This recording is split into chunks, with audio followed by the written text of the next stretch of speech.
BJP Lok Sabha चुनाव में 2019 की तुलना में कम सीट पाई, इसीलिए बीजेपी के पतन की चर्चा चारों तरफ होने लगी थी।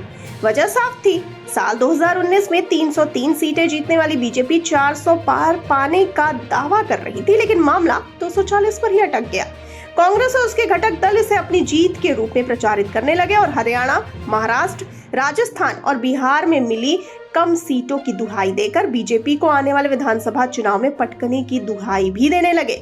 लेकिन हुआ इसका उल्टा। जी हाँ, लोकसभा चुनाव के चंद महीने बीतने के बाद ही इन राज्यों में बीजेपी ने जोरदार सीटें जीतकर विपक्ष के सारे सपनों पर पानी फेर दिया।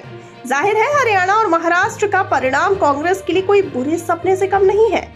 वहीं यूपी, राजस्थान और बिहार के उपचुनाव में बीजेपी का शानदार प्रदर्शन कांग्रेस सहित घटक दलों के तैयार नैरेटिव को बुरी तरह ध्वस्त कर दिया।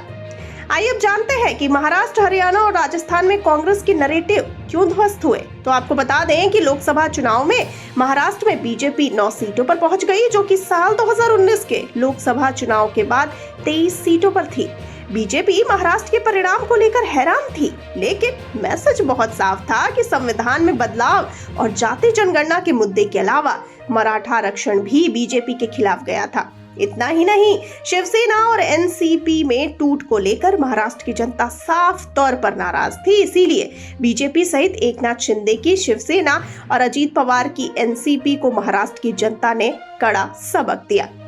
इस परिणाम के बाद शिवसेना उद्धव के नेता संजय राउत हो या फिर कांग्रेस के नाना पटोले, सभी ने मिलकर बीजेपी के गठबंधन महायुति को विधानसभा चुनाव में सबक सिखाने की बात को जोर जोर से प्रचारित करने लगे थे।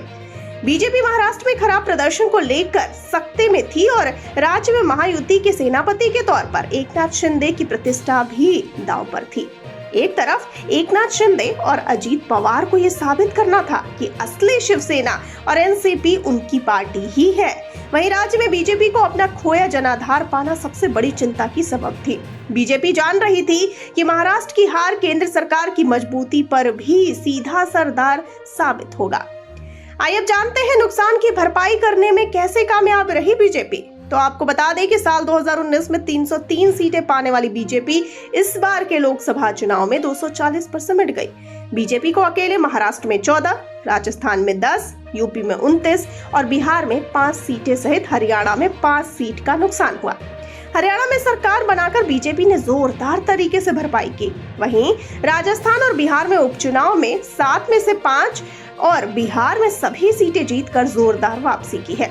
यूपी में भी 9 सीटों पर होने वाले उपचुनाव में बीजेपी की 7 सीटों पर जीत समाजवादी पार्टी की पीडी फॉर्मूला को ध्वस्त करती दिख रही है।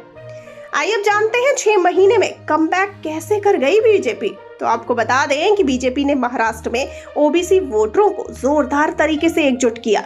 वहीं लोकसभा चुनाव में संविधान बदलने के नैरेटिव को बीजेपी ध्वस्त करने में कामयाब रही। विदर्भ में ओबीसी की छोटी छोटी जातियों का कॉरपोरेशन बनाकर बीजेपी उन्हें साधने में सफल रही। विदर्भ में ओबीसी की छोटी छोटी जातियों का कॉरपोरेशन बनाकर बीजेपी उन्हें साधने में सफल रही। एक तरफ बीजेपी छोटी छोटी जातियों को एकजुट कर रही थी और मराठा आरक्षण के विरोध में ये जातियां गोल बंद हो रही थी। वहीं कांग्रेस, शिवसेना, उद्धव और एनसीपी शरद सीटों के बंटवारे में अंतिम तक उलझे रहे।